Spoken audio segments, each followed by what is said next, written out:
जय Hind students, PSM classes में आप सभी का स्वागत है। आज हम 11th क्लास का लेक्चर सेकंड करने वाले हैं। फर्स्ट लेक्चर में हमने क्या किया था? फर्स्ट लेक्चर में हमने समुच्चय के बारे में पढ़ा था। समुच्चय क्या होता है? कितने वस्तुओं के सुपरिभाषित संग्रह को हम क्या कहते हैं? समुच्चय कहते हैं। और उसके बाद हमने पढ़ा था कि समुच्चय के प्रयोग कहाँ कहाँ किए जाते हैं। तो यह भी हमने पढ़ा था कि संबंध और फलन, इनको जब हम बताते हैं तो हमें समुच्चय का प्रयोग किया जाता है। थर्ड जो हमने पढ़ा था कि समुच्चय को कैसे दर्शाया जा सकता है। तो समुच्चय को दर्शाने के लिए स्टूडेंट दो हमने टाइप्स पढ़े थे, रोस्टर फॉर्म और आपका दूसरा टाइप क्या था? समुच्चय निर्माण रूप और रोस्टर रूप। तो आज हम क्या करने वाले हैं कि आज जो हम उसी से रिलेटेड एनसीईआरटी के एग्जाम्पल, तो एक्सरसाइज 1.1 से पहले 5 एग्जाम्पल थे, तो उन 5 एग्जाम्पल को मैंने बोर्ड पे नोट किया है और 1 बाय 1 हम क्या करने वाले हैं कि इन सभी एग्जाम्पल्स को करने वाले हैं। और इन सभी एग्जाम्पल्स को करने के बाद मैं आपको एनसीईआरटी के कुछ क्वेश्चन भी दूंगा। तो उस एनसीईआरटी क्वेश्चन को आप होमवर्क के तौर पर घर से भी करें और साथ में आप जो है उसके आंसर जो है वो कमेंट बॉक्स में लिख सकते हैं। चलिए, जो हमारा पहला क्वेश्चन है, पहला क्वेश्चन हमें क्या दिया गया है? X square plus x minus 2 equal to 0 का हल समुच्चय रोस्टर रूप में हमें लिखना है। हमें किस रूप में लिखना है? यहाँ पर रोस्टर रूप में लिखना है। तो रोस्टर रूप के लिए हमें क्या चाहिए? पहले तो हमें x square plus x minus 2 बराबर 0 का हमें हल निकालना है। चलिए, सबसे पहले हम क्या करते हैं? इसका हल निकालते हैं। तो इक्वेशन हम लिख लेते हैं, x square plus x minus 2 equal to 0। अब इसका हल निकालने के लिए क्या करेंगे? इसे हम ब्रेक करेंगे तो ये हो जाएगा x square plus 2x minus x minus 2 equal to 0। अब हमें यहाँ पर क्या मिलेगा? अगर इतने पोर्शन में से हम लेते हैं कि हमें क्या कॉमन मिल रहा है? x कॉमन मिल रहा है और इतने पोर्शन में से हमें -1 कॉमन मिल रहा है। तो x अगर हम कॉमन लेते हैं तो क्या आ जाएगा? x प्लस 2 और यहाँ से कॉमन लेते हैं -1 तो हमें क्या मिल जाएगा? x plus 2 equal to 0। और ये हमें क्या मिल जाएगा? x माइनस 1 और x plus 2 equal to 0। Finally क्या हम देखते हैं कि x के लिए हमारे पास दो वैल्यू मिल गई। मान लेते हैं कि ये वाली टर्म अगर 0 है तो x इक्वल टू क्या मिल जाएगा? 1। और एक ये वाली टर्म अगर 0 मान लेते हैं तो x इक्वल टू -2। तो हमें यहाँ पर x के लिए दो वैल्यू मिली है, कौन सी? 1 और -2। तो अगर हमें इसके हल को रोस्टर रूप में लिखना है तो रोस्टर रूप में लिखने के लिए हम क्या करते थे? पहले समुच्चय को दर्शाने के लिए हम जो है किसी भी कैपिटल लेटर ए से उसे शो करते थे। उसके बाद हम क्या करते थे कि जितने भी अवयव हैं एक्स से संबंधित, उन सभी अवयवों को हम क्या करेंगे? मझली ब्रैकेट में लिखकर और उनके बीच में क्या लगा देंगे? कॉमा लगा देंगे। तो इस तरीके से पहले क्वेश्चन का आपका हल मिल जाएगा। आपको क्या करना है कि ए लिखना है, उसके बाद इक्वल टू का साइन, फिर मझली ब्रैकेट में एक्स के जो भी हल हमारे आ रहे हैं, 1 आया है और -2 आया है, इन दोनों को हम लिख देंगे और उसके बीच में कॉमा लगा देंगे। तो इस तरीके से जो पहला क्वेश्चन है आपका, उसका सॉल्यूशन आपको मिल जाएगा। ए बराबर क्या आ जाएगा? 1 और -2। सो अब हम नेक्स्ट क्वेश्चन की तरफ बढ़ने वाले हैं। तो यहाँ पर स्पेस थोड़ा कम है, मैं इसे रफ कर देता हूँ साथ के साथ ताकि हमें और ज़्यादा स्पेस मिल जाए। जो हमारा सेकंड क्वेश्चन है, सेकंड क्वेश्चन में हमें क्या बोला गया है? सेकंड क्वेश्चन में हमें बोला गया है समुच्चय x कॉलन x एक धन पूर्णांक है और x स्क्वायर जो है वो छोटा है किससे? 40 से। हमें सबसे पहले जो है ये कौन सा रूप दिया गया है? सबसे पहले बताइए कौन सा रूप दिया गया है? हमें ये दिया गया है समुच्चय निर्माण रूप। तो समुच्चय निर्माण रूप दिया गया है, इसे हमें किस फॉर्म में लिखना है? रोस्टर फॉर्म में लिखना है। रोस्टर फॉर्म में लिखने के लिए हम क्या करेंगे? देखिए, हमें दिया गया है x एक धन पूर्णांक है, तो x की क्या क्या वैल्यू हो सकती है? यहाँ पर हमें दिया गया है कि x स्क्वायर जो है वो छोटा है किससे? 40 से। तो हम देखते हैं कि x स्क्वायर की कौन कौन सी वैल्यू है जो 40 से छोटी है। तो हमारी पॉसिबल वैल्यूज क्या हो सकती है? संभावित परिणाम क्या हो सकते हैं आपके x के लिए? अगर x की बात करते हैं तो यहाँ पर हमें दिखाना है कि x स्क्वायर 40 से छोटा है। तो x के लिए हमें क्या क्या वैल्यू मिल सकती हैं? 1 का स्क्वायर कितना होता है? 1 होता है, क्योंकि हमें ये कहा गया है क्या? धन पूर्णांक है। धन पूर्णांक आपके 1 से स्टार्ट होते हैं और +1 से स्टार्ट होकर प्लस इंफिनिटी तक ही जाएगा। तो ये जो है क्या होगा? x के लिए 1 का स्क्वायर कितना होगा? 1। ऐसे ही 2 का स्क्वायर कितना होगा? 4। तो 2 भी एक वैल्यू हो गई। ये 40 से छोटी है। 3 का स्क्वायर 9, 3 भी जो 3 का स्क्वायर भी 9 है, वो भी 40 से छोटा है। उसके बाद 4 का स्क्वायर 16, वो भी 40 से छोटा है। 5 का स्क्वायर 25, वो भी 40 से छोटा है। और 6 का स्क्वायर 36, वो भी क्या है, 40 से छोटा है। और अगर हम 7 का स्क्वायर करते हैं तो 7 का स्क्वायर कितना आता है, 49। 49 आपका 40 से क्या हो जाता है, बड़ा हो जाता है। तो वो जो है क्या होगा, हमारे समुच्चय का एलिमेंट नहीं होगा या समुच्चय का अवयव नहीं होगा। अब हमें इसे रोस्टर रूप में लिखना है। तो रोस्टर रूप में लिखने के लिए क्या करेंगे, हम इसे सबसे पहले किसी समुच्चय ए से दर्शाएंगे। उसके बाद इसके सभी अवयवों को हम लिख देंगे। 1 2 3 4 5 6, ये सभी हमारे क्या हो जाएंगे, जो हमारा सेट ए है या समुच्चय ए है, इसके एलिमेंट 1 2 3 4 5 6 हो जाएंगे। तो इस तरीके से सेकंड क्वेश्चन भी आप कंप्लीट कर सकते हैं। अब हम बात करने वाले हैं किसकी, थर्ड क्वेश्चन की। तो थर्ड क्वेश्चन को करने के लिए चलिए सबसे पहले जो है बोर्ड पर थोड़ा सा स्पेस बना लिया जाए, ताकि इस क्वेश्चन को भी हम इजीली से कर सकें। हमें समुच्चय दिया गया है, समुच्चय 1/2, 2/3, 3/4, 4/5, 5/6, 6/7। ये हमें क्या दिया गया है, रोस्टर रूप में दिया गया है। किस रूप में है ये, रोस्टर रूप में है। रोस्टर रूप को समुच्चय निर्माण रूप में हमें लिखना है। किसमें लिखना है, समुच्चय निर्माण रूप में लिखना है। तो समुच्चय निर्माण रूप में लिखने के लिए हमें देखिए सबसे पहले क्या करना पड़ता है। सबसे पहले जो है सॉल्यूशन क्वेश्चन 3, समुच्चय निर्माण रूप में लिखने के लिए अब देखिए यहाँ पर क्या कह रहा है क्वेश्चन में कि अगर इस न्यूमरेटर और डिनोमिनेटर को हम ध्यान से देखें तो न्यूमरेटर क्या है कि आपका डिनोमिनेटर से एक कम है। 1/2, 2/3, 3/4, 4/5, 5/6 या 6/7। तो जब हम डिनोमिनेटर में से 1 माइनस करते हैं तो हमें जो है न्यूमरेटर मिल जाता है।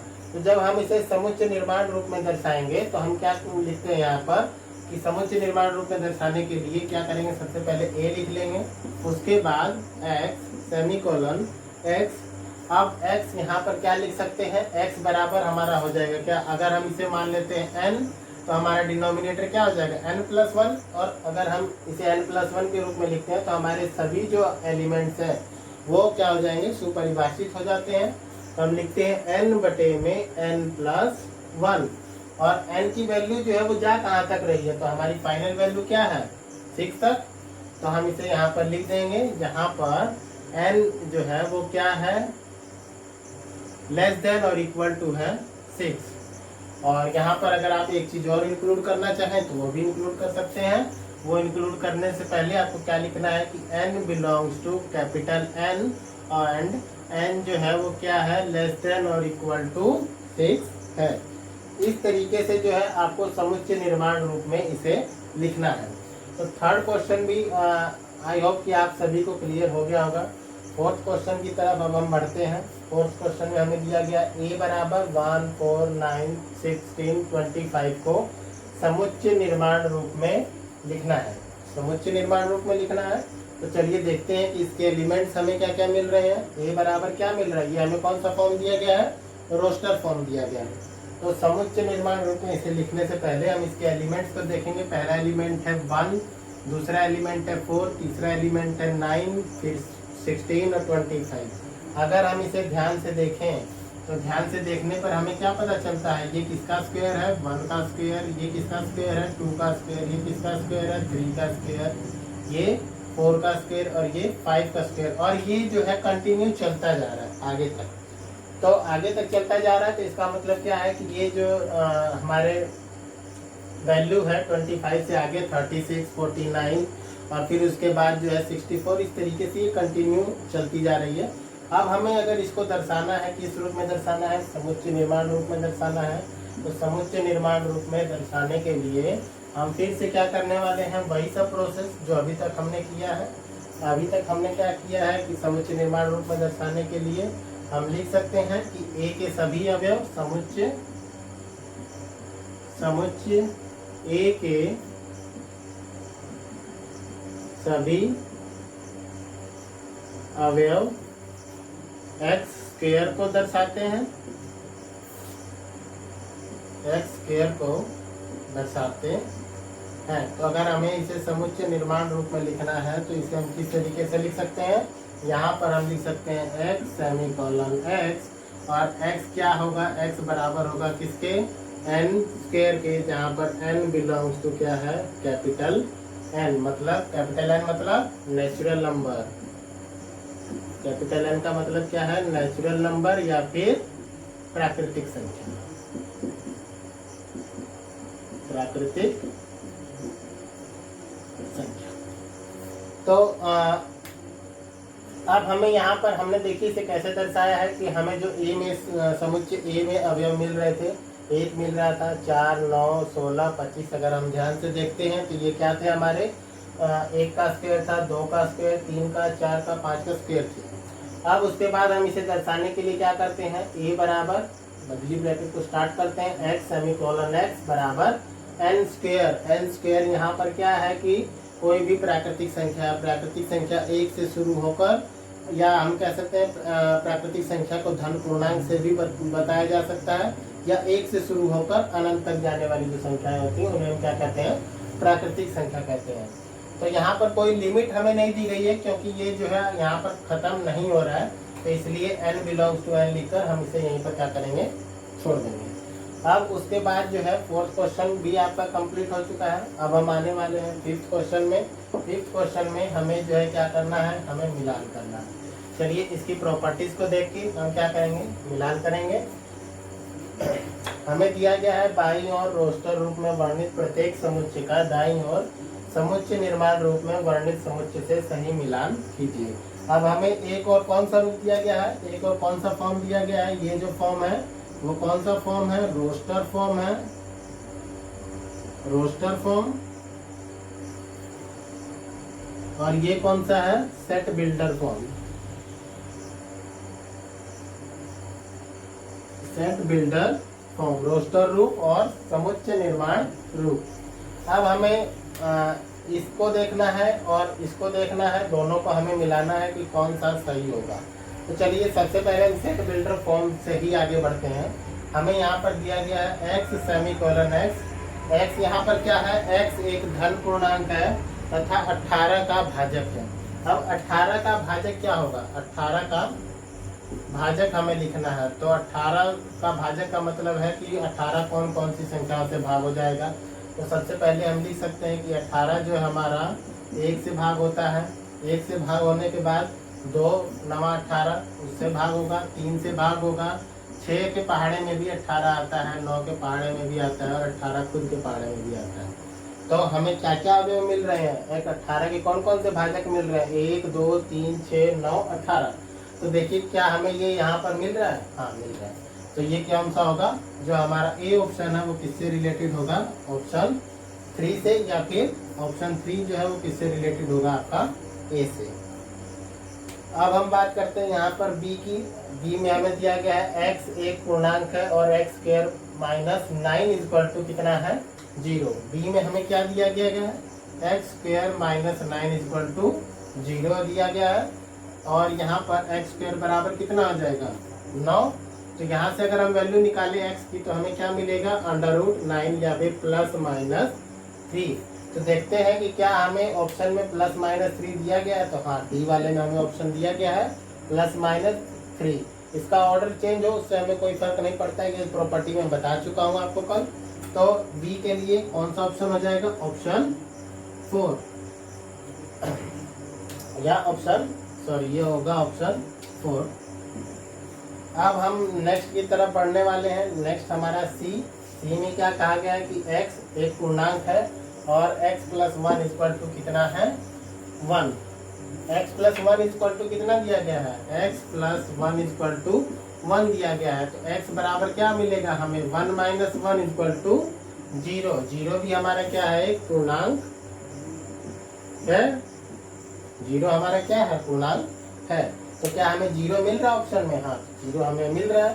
तो सी के लिए कौन सा ऑप्शन होगा? सी के लिए ऑप्शन होगा सेकंड। तो अब हमें यहाँ पर सी के लिए कौन सा ऑप्शन मिला? सेकंड। अब एक ही ऑप्शन बचा है, प्रिंसिपल प्रिंसिपल क्या है, एक अक्षर है, इसे सेट बिल्डर फॉर्म में इसी तरह का कल एक एग्जांपल हमने किया भी था। तो प्रिंसिपल को शो करने के लिए हम क्या करेंगे, देखिए सबसे पहले हम लिख लेते हैं प्रिंसिपल, और इसे सेट बिल्डर फॉर्म में लिखने के लिए क्या करेंगे, हमें ये ध्यान रखना है कि अगर इस टाइप का कोई एग्जांपल आता है और उसे हमें रोस्टर रूप में लिखना है, तो इसमें जो है एक लेटर को हम सिर्फ एक बार ही लिखेंगे, एक से ज़्यादा बार नहीं लिखेंगे। मतलब जितने भी कोई अल्फ़ाबेट अगर 10 बार आया है उससे हमें कोई मतलब नहीं है, हमें सिर्फ कितनी बार लिखना है, एक बार ही लिखना है। तो यहाँ पर P लिख लेते हैं, फिर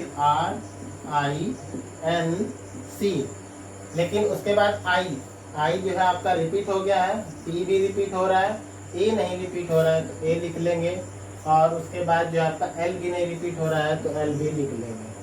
तो ये जो है हमें क्या मिल रहा है, तो मिल रहा है PRINCAL। तो आपका जो फोर्थ ऑप्शन होगा वो किससे रिलेटेड होगा, हमारा सेकंड जो हमारा डी होगा वो किससे रिलेटेड होगा, ऑप्शन 1 से। सो इस वीडियो में हमने डिस्कस किया कि एनसीईआरटी के जो हमारे 5 एग्जाम्पल थे उन सभी को डिस्कस किया है। नेक्स्ट वीडियो में हम एक्सरसाइज करने वाले हैं और उसी से रिलेटेड जो है कुछ न्यूमेरिकल्स को भी डिस्कस करेंगे। सो आज के लिए इतना ही। Thanks to all of you.